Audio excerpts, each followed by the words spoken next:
Max Boot and his friends scoff at this. Troops on our own border? Protecting our own people?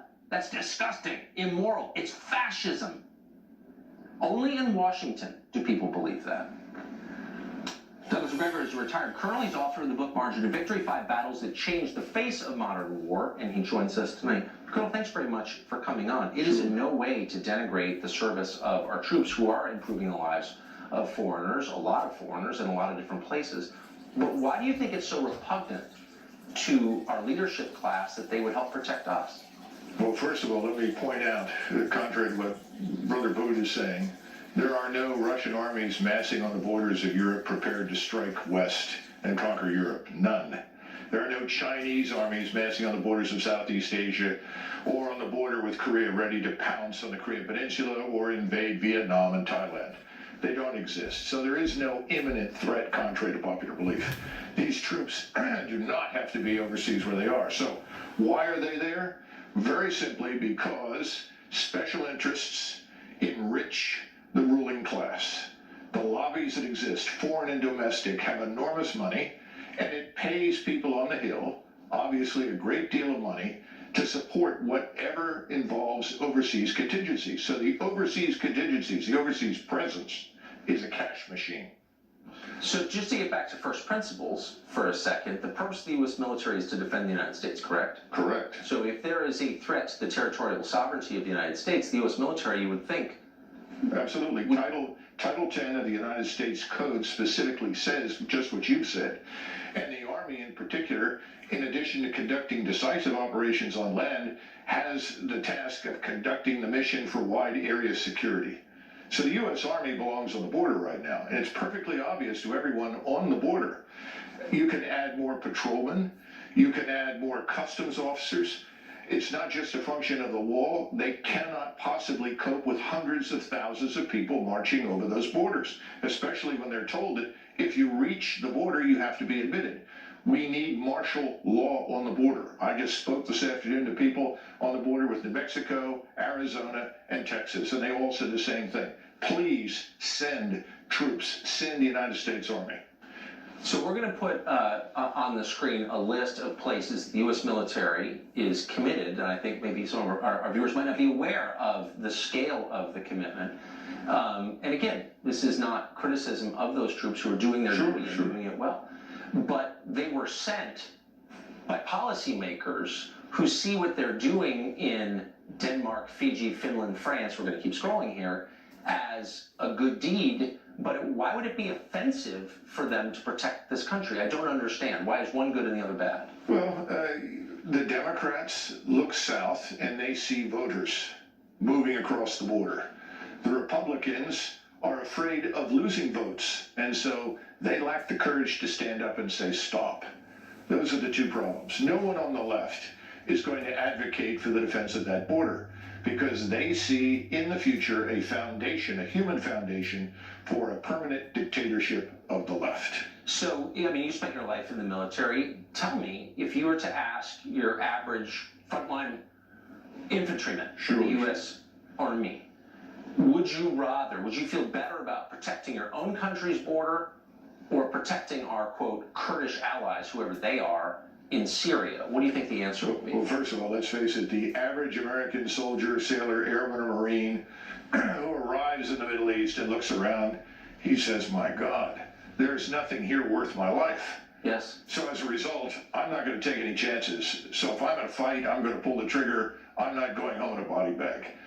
The average soldier, sailor, airman, or Marine doesn't see anything in Afghanistan or the Middle East, or for the most part in Africa, that justifies the loss of his life. So, to answer your first question, they would all be delighted to defend the United States, to defend our borders, particularly the Mexican border, without question. The generals, of course, are part of the ruling class here in Washington. They're not interested because they look at the same cash machine. How do we justify bloated ground forces, a huge Marine Corps, a large Army, massive investment in surface fleets if we pull back and we admit there really is no justification for it overseas? Can't be done. Grim but smart. Thank you, Colonel. It's great to see you. Great to see you. So why should the United States maintain troop forces in 163 foreign countries, hand out billions in aid every year, if it fails even to secure its own border. David DeFurry is an international lawyer who advised President Obama's campaign, and he joins us. David, thanks very much for coming on. So it's a really simple question. It's not an argument against helping the Ethiopian Navy. They need help. They don't even have water. So there's a lot to do. But it's a question of priorities. Why wouldn't you first put those troops on our border to protect this country? Well, as you highlighted, our troops do great things all over the world. We're in many different countries. That's how we project power. That's also how we build up militaries in friendly countries. So if we need to work with those militaries in the future, we know that we can rely on them and that we have a strong partnership with them. So places like Ethiopia, like Denmark, other places that you mentioned, our soldiers are doing great work there. It's important. I think we all agree that, as you mentioned, America is the most generous country in the world. It's also the most powerful country in the world. And it's the country that really needs to lead right now. We are being challenged by China. We're being challenged by Russia. China is doing some of those things. Would you prefer to have America and American troops doing these things around the world, or would you prefer to have China? That's one question well, that American people hold on, should but ask themselves. I would also, this president, one thing this president has done is built up the military. I'm going to stop your filibuster right there and just ask you a very simple question. So we've had your foreign policy for 20 years, and we have funded a number of foreign wars. And I would ask you, at the end of that period, is America stronger than it was in 1999? And the answer, of course, no, it's much weaker than it was. So it's not working, so why would we keep doing it? Well, first of all, we didn't have my foreign policy. I didn't set the foreign policy over the last 20 years. I didn't support the decision to invade Iraq in 2003, although I went to Iraq in 2006 and 2007 during the war to try and help out. I think a lot of the things that our troops have done have made the world safer. We also have new challenges that we didn't have before, like the challenge that was posed by Al-Qaeda when we were attacked on 9/11, like the challenge posed by ISIS in 2014. These were substantial challenges that resulted in terrorist attacks that killed Americans. So our troops are helping lead America safer by fighting Al-Qaeda and ISIS and other terrorist organizations in those countries Syria before they get to Syracuse. Yeah, I've heard the talking point. But I'm wondering, the justification for continuing to send aid to Honduras, Guatemala, and El Salvador is that if we don't, a lot of their population will move here. But wait, we've been sending money to those countries for 20 years, and a third of El Salvador already lives here, and they're continuing to stream in from the other countries. Why would we keep doing this?